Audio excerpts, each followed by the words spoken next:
નમસ્કાર વિદ્યાર્થી મિત્રો, હું વિજય નાકિયા અને સ્વાગત કરું છું આપણી આ સરસ મજાની યુટ્યુબ ચેનલ ઉપર. કોઈ પણ ગુજરાતી વાક્યનું અંગ્રેજી કરવું હોય તો બસ આ એક લેક્ચર તમે મારો જોઈ લ્યો. અને આજે એક સરપ્રાઈઝ પણ તમને આપી દઉં છું કે ખરેખર તમારા માટે એક એવી સરપ્રાઈઝ લઈને આવ્યો છું કે તમે ખુશ થઈ જશો. પહેલા તો ગુજરાતીનું અંગ્રેજી કરવા માટેની બેસ્ટ ટ્રીક શું છે એ પણ તમને સમજાવીશ. કોઈ પણ ગુજરાતી સેન્ટેન્સ તમારા મગજમાં આવે ની સેકન્ડમાં, બે તો મેં વધારે લખી છે, 1 સેકન્ડમાં તમને ખ્યાલ આવી જાય કે આનું શું કરવું. બસ એ કન્સેપ્ટ તમને હું આજના આ લેક્ચરમાં સમજાવવાનો છું. વધારે સમય ન લેતા શરૂઆત કરીએ છીએ. વિડીયો લાઈક કરી દેજો, શેર કરી દેજો, સબસ્ક્રાઇબનું બટન નથી દબાવ્યું તો દબાવી દેજો.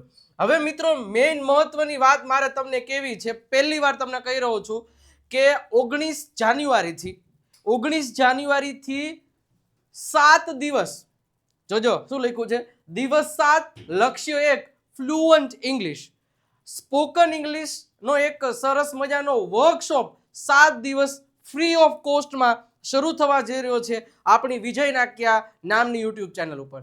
શું હશે આ વર્કશોપમાં? તો જો, રોજે 3 થી 4 એવા કન્સેપ્ટ સમજાવીશ એક દિવસમાં. મતલબ 7 દિવસ એટલે કે 7 ચોક ને 28 કન્સેપ્ટ અંગ્રેજીના તમારા ક્લિયર થઈ જશે વિથ પ્રેક્ટિસ. નો કઈ વાક્ય રચનાની ઝંઝટ કે યાદ રાખવું એવું કશું નહીં. એનો એક ડેમો પણ તમે આજે જોઈ લેજો. હું તમને મસ્ત રીતે એક ડેમો આપું છું, પણ પૂરું પિક્ચર શરૂઆત આમાંથી થશે, બરોબર છે? એટલે 19 જાન્યુઆરીથી દરરોજ સાંજે લાઈવ 9 વાગે આ વિજય નાક્ય નામની ચેનલ ઉપરથી શરૂ થવા જઈ રહ્યું છે. તો ચેનલને એક સબસ્ક્રાઇબ કરી દેજો, તમારા મિત્રો સુધી શેર કરી દેજો. અને આ જે વર્કશોપ હશે 7 દિવસનો, એમાં પણ કન્સેપ્ટ તો બેઝિક થી અને 7મા દિવસે એડવાન્સ સુધીના તમામ કન્સેપ્ટ ક્લિયર કરવામાં આવશે. રોજે 4 કન્સેપ્ટ ક્લિયર કરશું. રેડી? 9 થી 10માં. તો ખાસ જોડાઈ જાજો, ચેનલને સબસ્ક્રાઇબ કરી દેજો. ઓકે, હવે એક કન્સેપ્ટનો તમને મસ્ત મજાની રીતે ઉદાહરણ, એક ડેમો આપો. ઘણા બધા વાક્યો આપણે એવું બોલી હશે કે ભાઈ અમે છે ને નાના હતા ને ત્યારે આઈસ્ક્રીમ ખાતા. સર, હું 10મા ધોરણમાં હતો ને ત્યારે દરરોજ 2 કિલોમીટર દોડતો. સર, જ્યારે મારા પપ્પા મુંબઈમાં હતા ને ત્યારે છે ને તેઓ બાઇક ચલાવતા.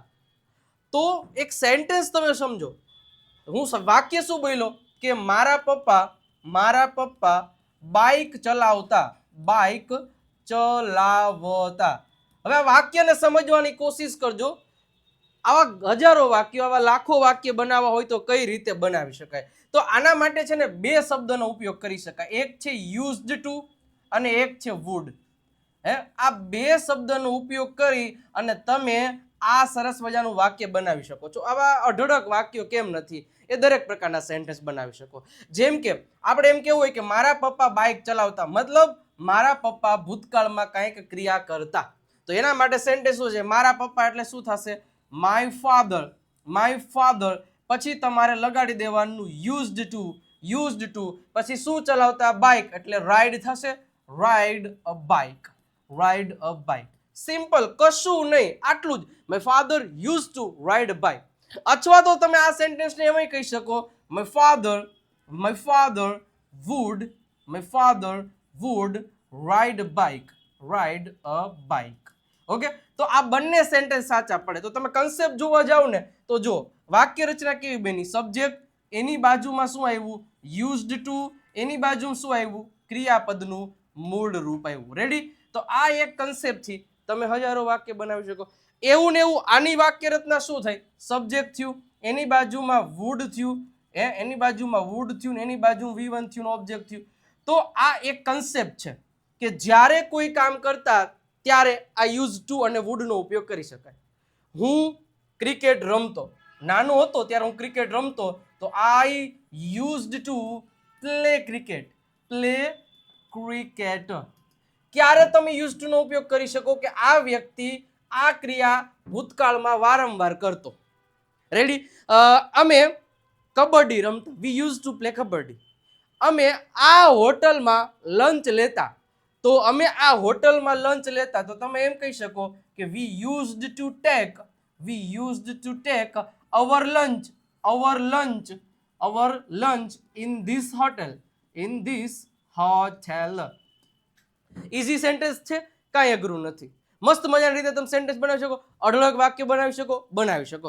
તો જ્યારે પણ હવે આ તો એક વાક્ય બનાવ્યું, પણ મેં હમણાં એમ કીધું કે જ્યારે હું નાનો હતો ત્યારે હું ક્રિકેટ રમતો, તો એના માટે આપણે કન્સેપ્ટ બીજો જોઈએ.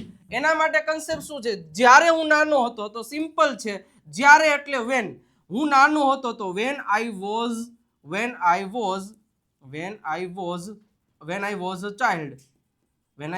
A child. પછી અલ્પ વિરામ કરીને હું શું કરતો? તો કે આઈ યુઝડ ટુ પ્લે ક્રિકેટ. અચ્છા, જ્યારે હું 10મા ધોરણમાં હતો, when I was in 10th standard, ત્યારે હું અંગ્રેજી શીખતો, તો આઈ યુઝ ટુ, તો અહીંયા શું આવી જશે? લર્ન. શીખતો એટલે I use to learn English. Okay, હવે તમારે જેટલા પણ સેન્ટેન્સ બનાવવા છે એ બનાવી શકો. અમે પાણીપુરી ખાતા, વી યુઝ ટુ ઈટ પાણીપુરી. જોજો અહીંયા સમજવા જેવી બાબત શું, અમે પાણીપુરી ખાઈ રહ્યા હતા, તો વી વર ઈટિંગ પાણીપુરી. આમાં ભૂલો કરે છે, ઘણા બધા લોકો ભૂલ કરે છે. સમજજો કે બે સરખા જેવા જ વાક્ય લખે. જોજો ગુજરાતી હું લખી દઉં છું કે અમે પાણીપુરી ખાતા, અમે પાણીપુરી ખાતા. આ હું એવું દર્શાવું છું કે ભૂતકાળમાં અમે આવી ક્રિયાઓ વારંવાર કરતા. અને બીજું હું એમ કહું છું કે અમે પાણીપુરી ખાઈ રહ્યા હતા, અમે પાણીપુરી ખાઈ રહ્યા હતા. હવે આ કન્સેપ્ટને તમારે સમજવા જેવો છે કે આ તો તમે કોઈ ક્રિયા કરી રહ્યા હતા, તો આનું સેન્ટેન્સ તો આ રીતે બનશે, વી વર ઈટિંગ પાણીપુરી, વી વર ઈટિંગ પાણીપુરી. પર અહીંયા તમે જો અમે પાણીપુરી ખાતા, તો સેન્ટેન્સ તમે કહી શકો વી યુઝડ ટુ ઈટ પાણીપુરી. અથવા તો તમે યુઝ ટુ ની જગ્યાએ તમે વુડ એ વાપરી શકો. સિમ્પલ છે, વી વુડ ઈટ પાણીપુરી. બસ બંને વસ્તુ છે. તો ખાસ વી યુઝ ટુ અને વુડ આ બંનેનો ઉપયોગ કઈ રીતે થાય છે, તો આ કન્સેપ્ટ આપણે સમજ્યા કે યુઝ ટુ અને વુડનો ઉપયોગ છે એ ભૂતકાળમાં કોઈ વ્યક્તિ ક્રિયા કરતો વારંવાર, એ ક્રિયા કરવાથી ટેવાયેલો હતો, તો એના માટે છે એ આનો ઉપયોગ કરવાનો હોય છે. રેડી? તો ખબર પડી ગઈ? તો સિમ્પલ વસ્તુ છે. આપણે એમ કેવું હોય કે કીર્તિદાન ગઢવી છે એ ભજન ગાતા, જે ગાય છે, પણ આ તો આપણે કેવું હોય કે આ કરતા પેલું કરતો, તો તે Kirtidan Gadhvi use to sing bhajan કે જે કંઈ પણ છે. રેડી? તો જ્યારે કોઈ વ્યક્તિ કોઈ ક્રિયાથી ટેવાયેલા હોય ત્યારે આ યુઝ ટુ અથવા તો વુડનો ઉપયોગ કરવાનો થાય. તો આ પહેલો કન્સેપ્ટ સમજાણો. તો આવા, અને આ તો ખાલી ડેમો આપું છું, અને ત્યારે તો હું વાક્યોની ભરમાળ કરી દઈશ, તમારી સાથે લાઈવ પ્રેક્ટિસ કરાવડાવીશ, એટલે ભૂકા કાઢી નાખે એવો આપણો વર્કશોપ એ 7 દિવસનો શરૂ થવાનો છે. તો ખાસ મોકો મૂકતા નહીં. 19 જાન્યુઆરીથી શરૂ થાય છે. અચ્છા, બીજો કન્સેપ્ટ આપણે જોઈએ, પણ એની પહેલા સાહેબ આ કન્સેપ્ટને ખાસ સમજી લેજો. Premium spoken English course. હવે વિચાર કરો કે હું ઓફલાઈનમાં શું ભણાવતો, મજા જ આવી જાય ભાઈ, આનંદ જ આવી જાય ને. એકદમ બેઝિકથી એડવાન્સ લેવલનું અંગ્રેજી જો તમારે મોજ મજા સાથે જોરદારની પ્રેક્ટિસ સાથે તમારે શીખવું, પરફેક્ટ પ્રેક્ટિસ આવે, એક્સપ્લેનેશનની સાથે પરફેક્ટ પ્રેક્ટિસ, તો એ છે આપણો ઓફલાઈન ક્લાસનો માહોલ. તમારા ઘરે બેઠા આખા વર્ષની ફી ફક્ત 1999 રૂપિયા છે. પરફેક્ટ સ્પોકન ઇંગ્લિશનો ક્લાસ આમાં તમને જોવા મળશે. વિજય નાકિયા ગુરુ ઓફ ગુજ્જુ નામની એપ ડાઉનલોડ કરી લો, અથવા તો તમને 97 272 92 નંબર આપ્યા, કોલ કે મેસેજ કરીને વધારે ઇન્ફોર્મેશન લઈ શકો. આ બધી વસ્તુઓ તમને એમાં મળવાની છે.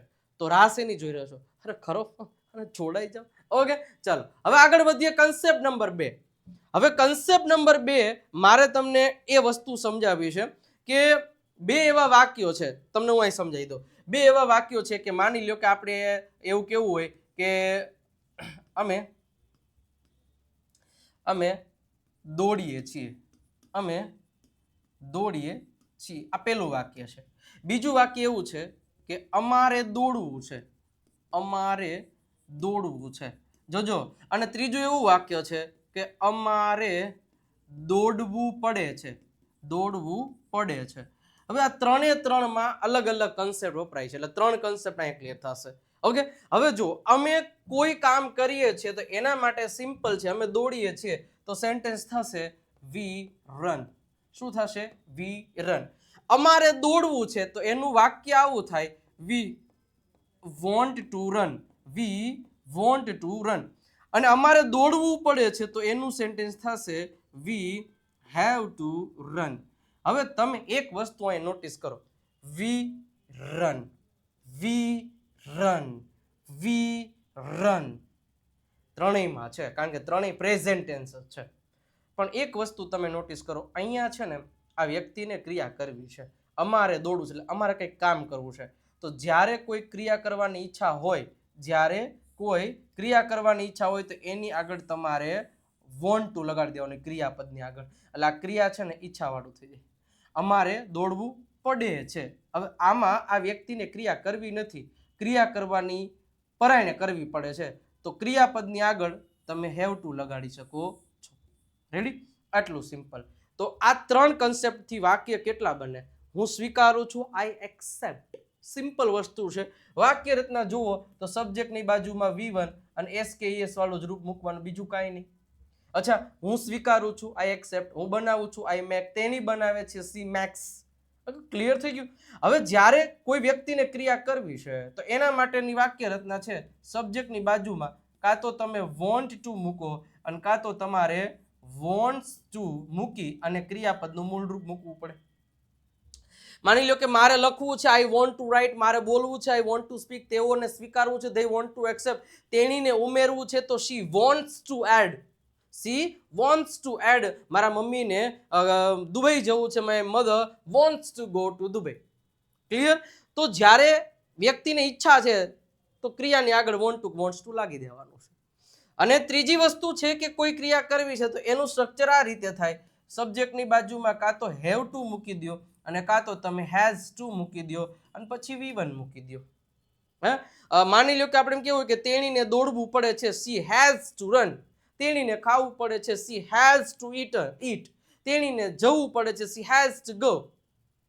મારે જવું પડશે, આઈ હેવ ટુ ગો. બસ. તો ધ્યાન રાખવાનું, કન્સેપ્ટ સેમ જ છે, ખાલી આગળ વોન્ટ ટુ વોન્ટ્સ ટુ લગાડો તો આ વ્યક્તિની ઈચ્છા થઈ જાય. જ્યારે ક્રિયાપદની આગળ હેવ ટુ કે હેઝ ટુ લગાડો તો આ વ્યક્તિને કોઈ કામ પરાણે કરવું પડે છે, એવું થઈ જાય. લેડી? તો જ્યારે પણ તમારે કેવું બોલવાનું થાય સેન્ટેન્સ, એમ ભાઈ મારે ગાડી ચલાવવી પડે છે, તો એમાં તમે એમ લખો કે I want to drive a car, ના ચાલે. કારણ કે વોન્ટ ટુ ડ્રાઈવ ક્યારે બોલી શકો? તમારે કામ કરવું છે, તમારે અહીં શું કરવું પડશે? I have to drive a car, પરાઈને કાર ચલાવવી પડે છે, તો તમે ત્યાં એ રીતના લખી શકો. રેડી? તો આ કન્સેપ્ટ ક્લિયર થયો. બસ આ જ વસ્તુ ચેનલને સબસ્ક્રાઇબ કરી દો. 19 તારીખથી આ વસ્તુ તમને જોવા મળશે, એ પણ લાઈવ વિજય નાક્યા નામની યુટ્યુબ ચેનલ ઉપરથી. શેર કરી દેજો, સબસ્ક્રાઇબ કરી દો. એક દિલડું નહીં મૂકી દો તમારા માટે, એક આ સરસ મજાનું લઈને આવ્યો છું સિરીઝ, તો મૂકી દો યાર દિલડું. ઓકે, ત્રીજી કોન્સેપ્ટ જોઈએ એના પહેલા સ્પોકન ઇંગ્લિશ માટેની બુક હજી સુધી પરચેસ નથી કરી દેજો. 349 રૂપિયા પ્રાઇસ છે. 97 272 92 92 પર કોલ કે મેસેજ કરી અને તમે આ બુકનો ઓર્ડર કરાવી શકો છો. 35 થી વધારે ટોપિક ગુજરાતીમાંથી અંગ્રેજી સ્પેલિંગના નિયમો અને 3000 થી વધારે શબ્દો તમને મળી જવાના છે. નંબર આપેલો છે, કોલ મેસેજ કરીને મંગાવી લેજો. સાથે સાથે પ્રેક્ટિસ માટેનું ફૂલ મટીરિયલ જોઈએ છે તો ઇંગ્લિશ ચેમ્પિયન PDF કિટ છે, 299 રૂપિયા પ્રાઇસ છે અને તમે ત્યાંથી પણ મંગાવી શકો છો. ઓકે. અને લાસ્ટ એક નાનકડો એવો કન્સેપ્ટ જોઈએ. નાનકડો એવો કન્સેપ્ટ એટલે આપણે રોજ જે એવા સેન્ટેન્સીસ બોલીએ છીએ કે ભાઈ મને છે ને કાર ચલાવવા દો, કાર ચલાવવા દો. અને કાં તો આપણે એવું વાક્ય બોલાવીએ કે ચાલો કાર શીખીએ. કાર આવડતી ન હોય ને તો ચાલો કાર શીખીએ. તો બંને સેન્ટેન્સમાં શું ફેર છે કે મને કાર ચલાવવા દો, જ્યારે આપણે કોઈને રિક્વેસ્ટ કરીએ છીએ તો એમાં લેટ શબ્દનો ઉપયોગ થાય. મને એટલે મી, લેટ મી ચલાવવા દો એટલે let me drive a car, let me drive a car. અને ચાલો કાર શીખીએ તો ચાલો એટલે થશે લેટ્સ, શીખીએ એટલે થશે learn, let's learn a car, let's learn a car, ચાલો કાર શીખીએ. તો આ બે કન્સેપ્ટમાં એક છે લેટ અને એક છે લેટ્સ. તો બંનેના તફાવત શું છે? તો લેટ છે ને એ રિક્વેસ્ટ માટે વપરાય છે અને જ્યારે લેટ્સ છે એ સજેશન માટે વપરાય છે. કે જ્યારે કોઈને સજેશન દેવું તો લેટ્સ ગો, ચાલો જઈએ, લેટ્સ સ્પીક, ચાલો સમજીએ. તો બંનેની વાક્ય રચનામાં ફેર શું છે? તો લેટ પછી ઓબ્જેક્ટિવ પ્રોનાઉન આવે અને પછી V1 આવે, અને જ્યારે અહીંયા છે એમાં લેટ્સની બાજુ સીધું V1 જ આવે. ઓબ્જેક્ટિવ પ્રોનાઉન એટલે મી, હર, પછી હિમ, પછી ધેમ, આવા બધા, બરોબર છે. તેઓને જવા દો, લેટ ધેમ ગો. તેઓને વાંચવા દો, લેટ ધેમ રીડ. તેણીને ખાવા દો, લેટ હર ઈટ. તેણીને વાંચવા દો, લેટ હર રીડ. અચ્છા, ચાલો વાંચીએ, લેટ્સ રીડ. ચાલો બોલીએ, લેટ્સ સ્પીક. ચાલો સમજીએ, લેટ્સ અન્ડરસ્ટેન્ડ. ચાલો સમજાવીએ, લેટ્સ એક્સપ્લેન. ચાલો ગુજરાતી બોલીએ, લેટ્સ સ્પીક ગુજરાતી. ચાલો ગોવા જઈએ, let's go to Goa. Clear? તો આ કન્સેપ્ટ એ સમજવા જેવો છે. આનાથી પણ તમે હજારો વાક્ય બનાવી શકો છો. બટ ચિંતા નહીં કરો, 19 તારીખથી હું છે ને આવા જ કન્સેપ્ટો તમારા માટે લઈને આવી રહ્યો છું. તો જોડાયેલા રહેજો. સબસ્ક્રાઇબનું બટન હજી સુધી નથી દબાવ્યું તો દબાવી દેજો, અને એક આપણી ગુરુ ઓફ ગુજ્જુ નામની ચેનલ ઉપર સબસ્ક્રાઇબનું બટન દબાવી દેજો, કારણ કે ત્યાં પણ એની સાથે એક વોકેબ્લરીની સિરીઝ પણ શરૂ થશે, તો એ તમને ખૂબ જ ઉપયોગી થશે. ટેલિગ્રામ તેમજ આપણી વોટ્સઅપ ચેનલમાં જોડાઈ જાઓ. આ બધી લિંક્સ મેળવવા માટે, પીડીએફ્સ મેળવવા માટે વોટ્સઅપ ચેનલ में आप जुड़ सकते हो. ફેસબુક અને ઇન્સ્ટાગ્રામને ફોલો કરી દેજો વધારે વિડીયોઝ જોવા માટે. વિજય નાક્ય ફેસબુક પર સર્ચ કરશો તો આવી જશે. ઇન્સ્ટાગ્રામમાં વિજય નાક્ય ઇંગ્લિશ ગુરુને સર્ચ કરી દેશો તો પણ ત્યાં તમને મળી જશે. તો કેવો લાગ્યો આજનો લેક્ચર એ મને તમારે કમેન્ટ સેક્શનમાં કહેવાનું. મજા આવી કે નહીં? મજા આવી તો હા મોજ હા, એટલું તમારે લખવાનું છે. કાં તો રેડ હાર્ટ તો મૂકી જ દેશો. લાઈક કરી દો મજા આવી તો વિડીયોને, શેર કરી દો તમારા મિત્ર સુધી, સબસ્ક્રાઇબનું બટન દબાવી દો, કરી દેશો. મળીએ છીએ મિત્રો નેક્સ્ટ લેક્ચરમાં. ત્યાં સુધી આવજો, બાય બાય, ટાટા.